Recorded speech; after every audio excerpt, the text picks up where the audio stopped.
नमस्कार दोस्तों, मेरा नाम है विमल सिंह बालाजी। स्टडी अड्डा में आपका स्वागत है। तारीख आज आपकी 30 अप्रैल 2022 की। डीएलएड थर्ड सेमेस्टर के पेपर चल रहे हैं, उसी के सॉल्यूशन करा रहे हैं। तो उसी के अंतर्गत इससे पहले मैथ का पेपर का सॉल्यूशन हमने देखा था। यदि नहीं देखा हो, साइड में आई बटन पिछला वाला वीडियो आपको मिल जाएगा। आज हम देखेंगे एसएसटी का पंचम प्रश्न पत्र तृतीय सेमेस्टर 2022 का सॉल्यूशन। चलिए शुरू करते हैं बहुविकल्पीय प्रश्नों से। सबसे पहला प्रश्न पूछा गया था कि बाबर के आक्रमण के समय दिल्ली का शासक जो है वो कौन था। आपको पता होगा बाबर का जो युद्ध हुआ था, पानीपत का पहला युद्ध जो हुआ था वो हुआ था इब्राहिम लोदी के साथ। और इब्राहिम लोदी ही दिल्ली सल्तनत का उस समय शासक था। और इब्राहिम लोदी जो है वो लोदी वंश का अंतिम शासक भी था। इसी को हरा करके बाबर ने मुगल साम्राज्य की नींव डाली थी। तो थर्ड वाला आपका ऑप्शन यहाँ पर इब्राहिम लोदी जो है वो सही हो जाएगा। आपसे भी पूछा जाता है पानीपत का पहला युद्ध, तो इब्राहिम लोदी और बाबर के मध्य हुआ था। कब हुआ था? 1526 में हुआ था। और उसमें बाबर जो है वो विजयी रहा था।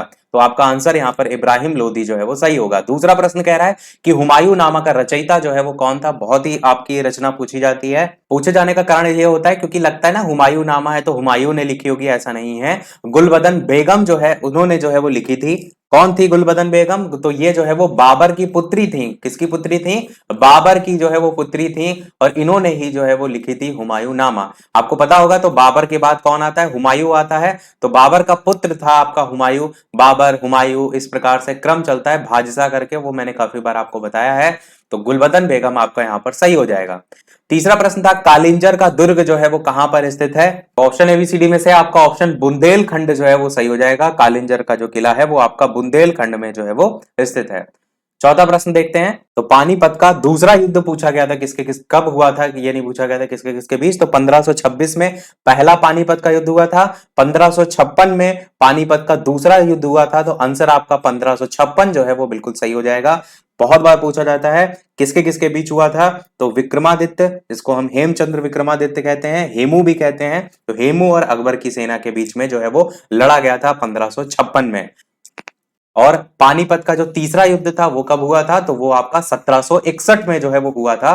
तीनों सन एकदम रट लीजिएगा, आगे और एग्जाम जो देंगे उसमें बार बार ये क्वेश्चन रिपीट होते हैं।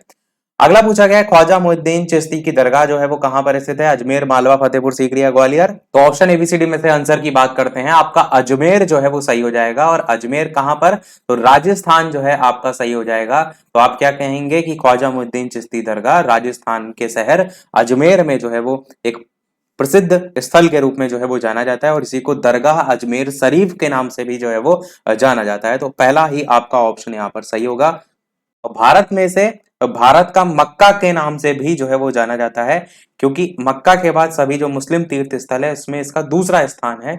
इसलिए भारत में मक्का, भारत का मक्का, इस तरीके से भी इसको नाम जो है वो दिया जाता है।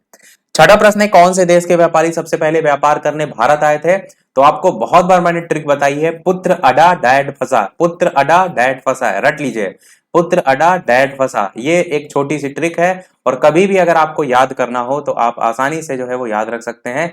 पुत्र में जो पू है इससे आपका आता है पुर्तगाल। तो पुर्तगाली सबसे पहले आए थे। पुत्र, फिर पुत्र के बाद जो आ है अडा का, अडा से जो आ है इससे आपका अंग्रेज हो जाएगा। यानी पुर्तगालियों के बाद कौन आए थे? अंग्रेज आए थे। फिर अडा का जो डा है इससे डच हो जाएगा, अंग्रेज के बाद डच आए थे। फिर डैड का जो डै है इससे आपका डेनिस है, डच के बाद डेनिस आए थे। और डैड पूरा हो जाएगा। यहां पर आखिरी में फसा में जो फ्रांसीसी है, फा है, फा से फ्रांसीसी हो जाएगा। और फसा का जो सा है उससे स्वीडिश हो जाएगा। तो ये क्रम होता है जो अलग अलग जो है वो आए थे उनका क्रम। तो पुर्तगाली आंसर यहां पर जो है वो सही हो जाएगा। अगला देखते हैं प्रश्न नंबर जो है वो 7। इलाहाबाद की संधि कब हुई थी? तो इलाहाबाद की जो संधि है वो आपका 1765 ईस्वी में जो है वो हुई थी। किसके किसके बीच हुई थी? रॉबर्ट क्लाइव जो है एक तरफ वो थे, और मुगल जो सम्राट थे शाह आलम द्वितीय। कौन थे? शाह आलम द्वितीय। तो इनके बीच में संधि हुई थी, इलाहाबाद की संधि 1765। सारी चीजें मैंने आपको बताई हैं, अगर आपने देखी होंगी तो डेफिनेटली आप करके आए होंगे। अगला है पिट्स इंडिया एक्ट पारित हुआ था। तो कितनी बार, हजारों बार मैंने आपको बताया पिट्स इंडिया एक्ट की जो 1773 में आपका रेगुलेटिंग एक्ट आया था। कौन सा एक्ट आया था? रेगुलेटिंग एक्ट आया था। इसमें जो कमियां थी इन कमियों को दूर करने के लिए 1784 ईस्वी में पिट्स इंडिया एक्ट को लाया गया था। कई बार क्या होता है 1773 हम लगा देते हैं, रेगुलेटिंग एक्ट आया था उसमें, पिट्स इंडिया एक्ट आपका 1784 में आया था, तो यही आपका जो है वो बिल्कुल सही होगा। ये सब क्वेश्चन याद रखिए, ये सब क्वेश्चन आगे आपके सब रिपीट होते हैं। नवा प्रश्न है, स्थायी बंदोबस्त प्रणाली किसने जो है वो शुरू की थी? तो बहुत ही इंपॉर्टेंट क्वेश्चन ये भी है, स्थायी बंदोबस्त प्रणाली बहुत पूछा जाता है। ऑप्शन इन चारों में से लॉर्ड कॉर्नवालिस आपका जो है वो सही होगा। स्थायी बंदोबस्त को एक और नाम से जाना जाता है और वो नाम है इस्तमरारी बंदोबस्त, आपने सुना होगा शायद। इस्तमरारी बंदोबस्त जो है ये आपका जो ईस्ट इंडिया कंपनी थी और जो बंगाल के जमींदार थे उनके बीच कर वसूलने से जो है वो संबंधित एक स्थायी व्यवस्था के लिए समझौता किया गया था और इसे बंगाल में लॉर्ड कॉर्नवालिस जो है इसने 1793 में, कब? 1793 में जो है वो लागू किया था। तारीख थी 22 मार्च की। अगला देखते हैं प्रश्न नंबर 10, सती प्रथा का अंत जो है वो कब हुआ? 1828, 31, 29 या 30? तो ऑप्शन एबीसीडी में से आंसर की बात करते हैं तो 1829 ईस्वी आपका सही होगा। गवर्नर जनरल का नाम भी पूछ लिया जाता है, तो लॉर्ड विलियम बेंटिक जो है थे, इनका नाम ध्यान रखिएगा, लॉर्ड विलियम बेंटिक जो है, इनकी अगुवाई में जो है जो राजा राममोहन राय थे वो समाज सुधारक के रूप में जाने जाते हैं, जिनके द्वारा सती प्रथा जो है उस पर भारत में पूरी तरीके से रोक लगाई गई थी। तो 1829 और राजा राममोहन राय का नाम भी जरूर ध्यान रखिएगा, राजा राममोहन राय।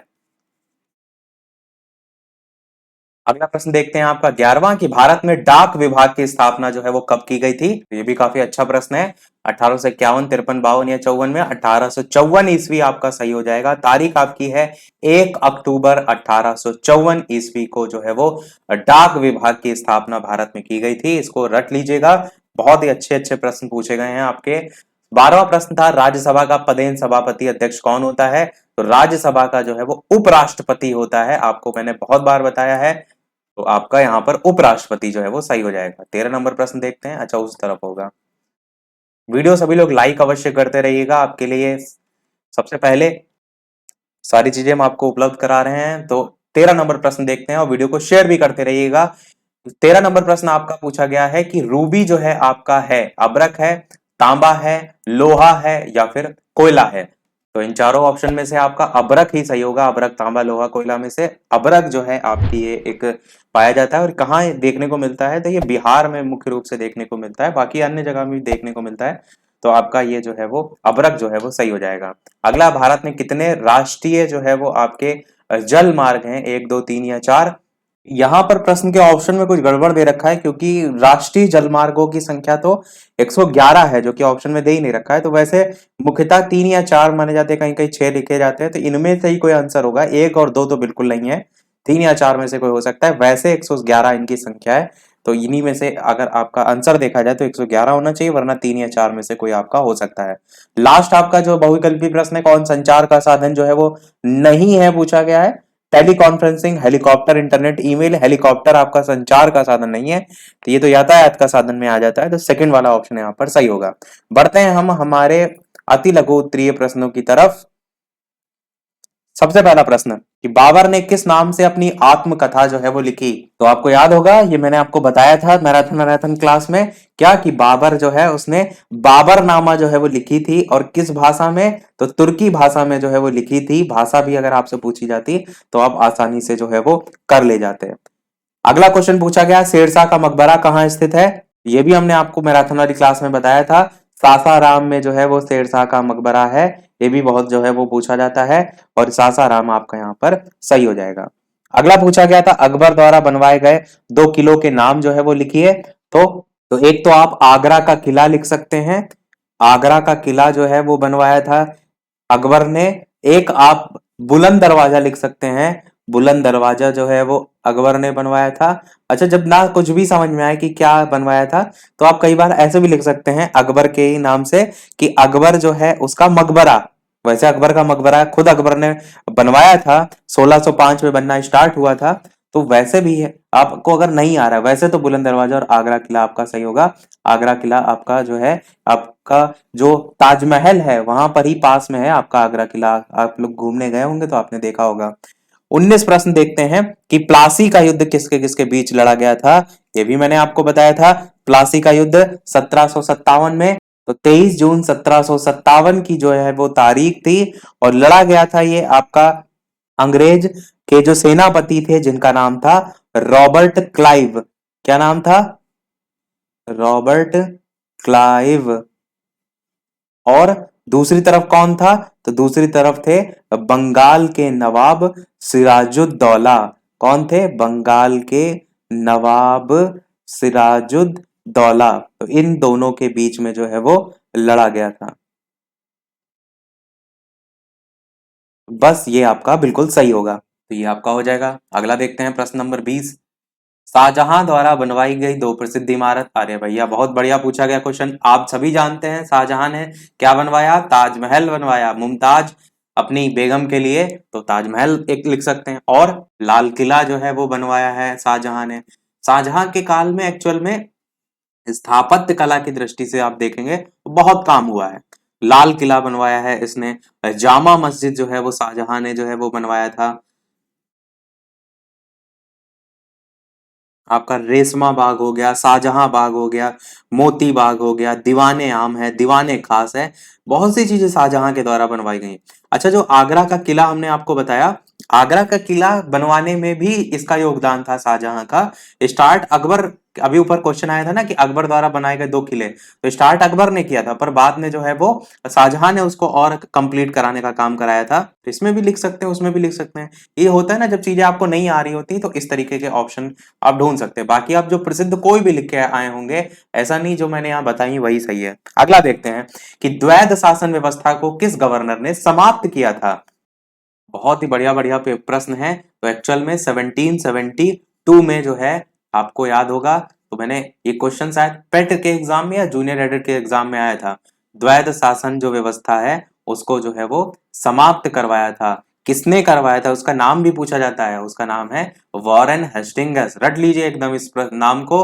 वॉरेन हेस्टिंगस जो है, इन्होंने जो है वो करवाया था द्वैध शासन का जो है वो समाप्त, द्वैध शासन का अंत कराया था।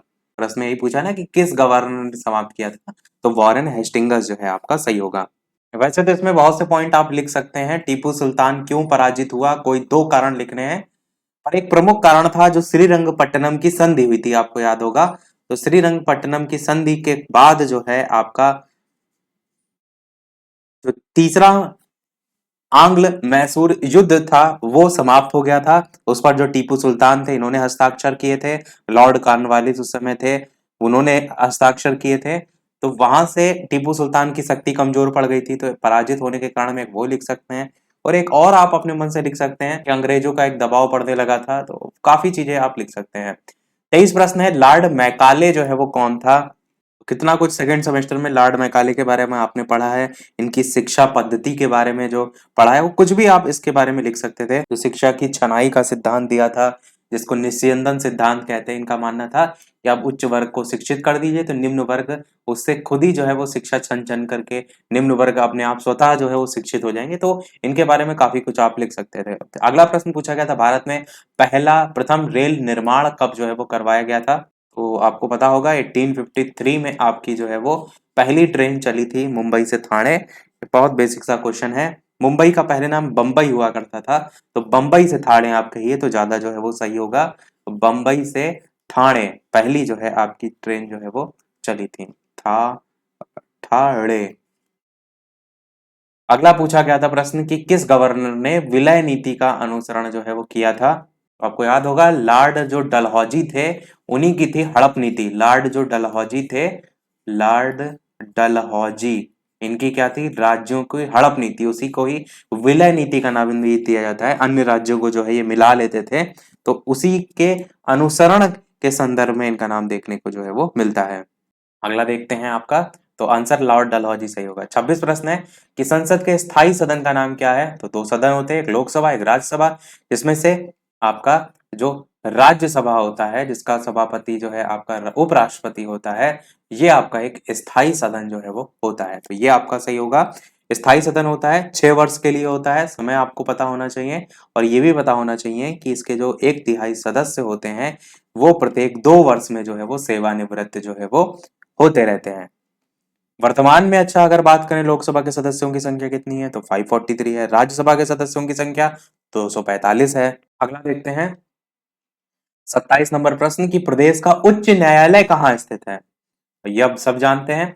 उच्च न्यायालय यानी हाई कोर्ट, उच्चतम वर्ड लिखा होता है यानी सुप्रीम कोर्ट। अंतर को हमेशा समझ के रखिएगा। और वैसे भी यहाँ पर प्रदेश लिख दिया तो कंफ्यूज होने की कोई बात ही नहीं है। तो उत्तर प्रदेश का आपका इलाहाबाद में उच्च न्यायालय है। तो इलाहाबाद जो है आपका सही होगा। लखनऊ में जो पड़ती है वो खंडपीठ आती है। तो उच्च न्यायालय आपका कहाँ है, इलाहाबाद में। किसका है ये प्रदेश, मतलब उत्तर प्रदेश का जो है वो पूछा जा रहा है। अगला, लोहा कितने प्रकार का होता है। देखिए जो अयस्क होते हैं मैग्नेटाइट हेमेटाइट वो अयस्क हैं। यहाँ पर लोहे के टाइप्स में पूछा जा रहा है। तो अगर उनकी भौतिक स्थिति के आधार पर आप कहें तो तीन टाइप मेन होते हैं। एक आपका होता है ढलवा लोहा। ढलवा जो लोहा होता है इसमें जो सबसे ज्यादा मात्रा होती है वो आपकी Fe की होती है। 93 से लेकर 94% तक Fe जो है इसमें पाया जाता है। दूसरा जो आपका होता है वो आपका पिटवा लोहा होता है। और इसमें अगर आप Fe कहेंगे कितना है तो इसमें लगभग 98 से 99.99% तक जो है Fe होता है। और तीसरा आप कह सकते हैं इस्पात। तो ये तीन टाइप होते हैं। वैसे कई और आधारों में भी बांटा जाता है पर ये मुख्यतः देखने को मिलते हैं। और इस्पात में आपका 99.8% 9% तक आपका Fe जो है वो होता है। Fe मतलब लोहा ही होता है। Fe जो है उसका प्रतीक चिन्ह होता है। मैंने डायरेक्ट बोल दिया, शायद आप समझ ना पाए हो। Fe जो होता है ये आपका लोहा होता है। किसी भी टाइप में जो है उसमें लोहे की परसेंटेज होती है जिससे हम प्राप्त करते हैं। तो उसमें सबसे ज्यादा इस्पात में आपका देखने को मिलता है। बाकी ये लोहे के टाइप हो जाएंगे। एक और इसी को ही नाम दे दिया जाता है जिसमें कच्चा लोहा, गाढ़ा लोहा, स्टील ऐसे करके नाम दे दिए जाते हैं। वो भी होता है पर मेन यही होता है ढलवा पिटवा वाला। अगला क्या है, निर्यात से आप क्या समझते हैं। निर्यात मतलब होता है कोई सामान जो है अपने यहाँ से बाहर भेजना। आयात मतलब क्या होता है, आयात मतलब होता है बाहर विदेश से या कहीं बाहर से सामान मंगाना। तो निर्यात मतलब समझ गए आप, बाहर सामान भेजना। निर्यात मतलब बाहर भेजना। 30 लास्ट आपका अति लघु प्रश्न था, सबसे तेज चलने वाले यातायात के साधन के नाम लिखिए। कोई भी लिख सकते थे, मेट्रो, बुलेट ट्रेन, बहुत से आप लिख सकते हैं। हवाई जहाज सबसे अच्छा उदाहरण है। ये सब यातायात के ही तो साधन है सबसे तेज चलने वाले। तो चलो हो गया हमारे अति लघु। लघु देख लेते हैं कौन कौन से, वैसे सब थ्योरी है तो प्रश्न ही हम आपको बता देते हैं। शेरशाह की शासन व्यवस्था पूछी गई थी। मुगल भवन कालीन भवन निर्माण की विशेषताएं। अष्टप्रधान से आप क्या समझते हैं, उनके नाम पूछे गए थे। इलाहाबाद की संधि की मुख्य धाराएं पूछी गई थी। वेलेजली की सहायक संधि पूछी गई थी। कॉर्नवालिस के द्वारा जो सुधार है उनका उल्लेख। Lord William Bentinck. अच्छा आप एक चीज नोटिस कर रहे हैं कि गवर्नर जनरल से क्वेश्चन लग रहा है कि भर भर के हैं, चाहे वो अति लघु में हो, चाहे वो बहुविकल्पी में हो, चाहे वो लघु में हो। जिसने गवर्नर जनरल केवल अच्छे से पढ़ा होगा तो वो आपका अच्छा पेपर करके आया होगा। फौजदारी और दीवानी मामलों में अंतर। देश की प्रगति के लिए आयात निर्यात दोनों आवश्यक हैं। 12वीं पंचवर्षीय योजना के प्रमुख प्रावधान प्रावधान पूछे गए थे। बस हमारे सभी प्रश्न जो है वो समाप्त हो गए। वैसे पंचवर्षीय योजना अगर आप देखेंगे तो जब से नीति आयोग बन गया तो पंचवर्षीय योजना से क्वेश्चन आपके कम बनते हैं। हालांकि यहाँ पर पूछा गया है तो आपको पता होना चाहिए। तो यही था हमारे इस ओवरऑल वीडियो में। वीडियो पसंद आया हो लाइक अवश्य कर दीजिएगा, सभी लोगों के साथ शेयर कर दीजिएगा। और मिलते हैं चलिए फिर अगले वीडियो में कुछ नए प्रश्नों के साथ, नए टॉपिक के साथ। तब तक के लिए नमस्कार, जय हिंद।